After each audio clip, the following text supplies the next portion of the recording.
Hello everyone, welcome back to my channel. Sorry for poor video quality, but सुन लेना बात को ध्यान से, तुम्हें सबको समझ आ जाएगा कि क्या करना है।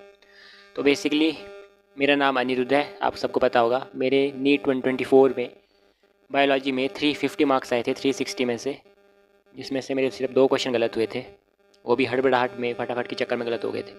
तो उसके बारे में भी बात करेंगे कि किस तरह से मैंने गलती की और वो आपको नहीं करनी है। सो फर्स्ट ऑफ ऑल मैं आपको बता दूं वीडियो शुरू करने से पहले कि मेरी स्पीड बायो में बहुत ही ख़राब थी, बहुत ज़्यादा ख़राब। मतलब कि मुझसे बायो कभी भी 1 घंटे के अंदर नहीं होती थी। इवन नीट में भी बहुत टाइम लग गया मेरे को।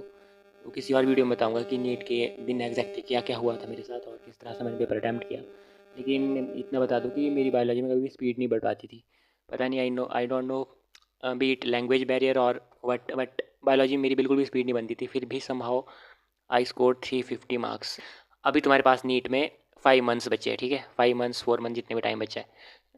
फिजिक्स का तो पता नहीं, लेकिन बायोलॉजी ज़रूर स्ट्रेंथन हो सकती है अभी भी। अगर तुम्हें कुछ भी नहीं आता है ना, फिर भी तुम बहुत कुछ कर सकते हो बायोलॉजी में। एटलीस्ट बायोलॉजी में तुम कर सकते हो। और ऐसा तो है नहीं कि तुम बिल्कुल ज़ीरो पे हो। बहुत सारी चीज़ें अगर तुम करने की कोशिश करोगे तो हो जाएगा। एक बात हमेशा याद रखना, बायोलॉजी सिलेक्शन करवाता है नीट में।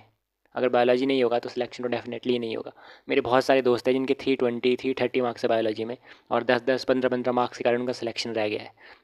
और मेरा सिलेक्शन हुआ, उसका रीज़न भी बायोलॉजी थी। मेरे बायोलॉजी में 350 है, बाकी मेरे जितने भी फ्रेंड्स थे उनके 320 330 के आसपास थे बायोलॉजी में। सो बायोलॉजी को इग्नोर मत करना, रूल नंबर 1।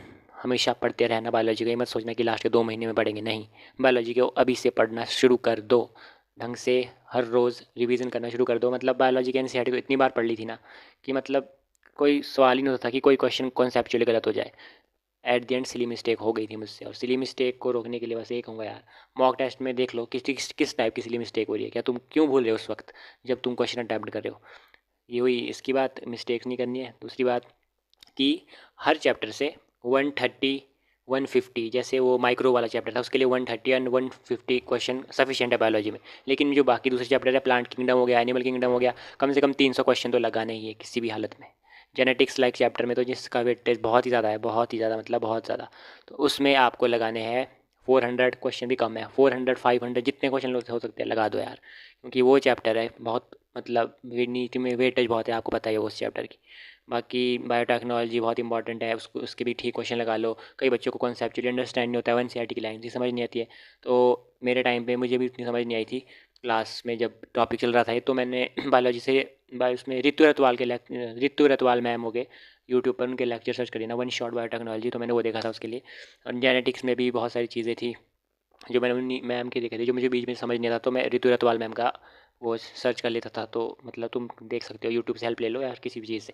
एंड बस सिंपल सी बात है, इतना से याद रखना, मैं बिल्कुल टाइम वेस्ट नहीं करने वाला हूँ। एनसीईआरटी की एक एक लाइन याद होनी चाहिए, मल्टीपल टाइम रिवीजन होना चाहिए, क्वेश्चन प्रैक्टिस होनी चाहिए, जितने जितना मैंने बोला उतनी क्वेश्चन प्रैक्टिस होनी चाहिए, और सिली मिस्टेक्स नहीं करनी है। मॉक टेस्ट में एनालाइज करो कि कहाँ गलती हो रही है। इतनी सी समरी है, कोई रॉकेट साइंस नहीं इतना स्कोर करने में। मैं ऐसा नहीं है कि मतलब मुझे भी ऐसा लगता था कि यार मेरे मॉक टेस्ट में इतना स्कोर नहीं आता था पहले पहले, कि यार कैसे आगे आएगी मेरे नीट में। सब कुछ आता है दिमाग में, लेकिन लगे रहो तुम पूरी साल। बस एनसीईआरटी का रट्टा मत मारो उस लाइन का जो तुम्हें समझ नहीं आई, उससे पूछ लो टीचर से कि ये क्यों है यहाँ पर ऐसा। तो बेसिकली होता क्या है, हम उस लाइन को रट लेते हैं जो हमें समझ नहीं आती कॉन्सेप्चुअली, होता है उसमें कॉन्सेप्चुअल पार्ट है, फिर एग्जाम में आता है तो हम भूल जाते हैं और गलती कर देते हैं।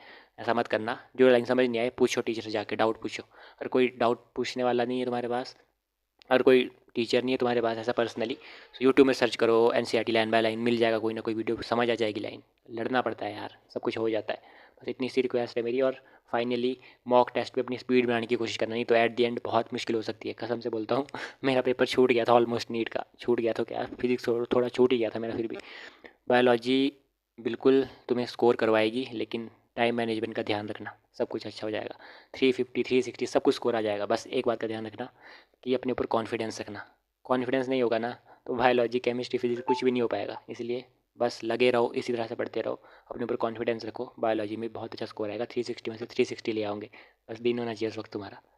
और बाकी केमिस्ट्री पे भी से हो सकती है, और फिजिक्स पे भी ध्यान दो। अगर नहीं भी आती है फिजिक्स, एटलीस्ट जितना तुमसे हो सकता है उतना कर लो। ठीक है, फिर मिलती है अगली वीडियो में, तब तक के लिए बाय।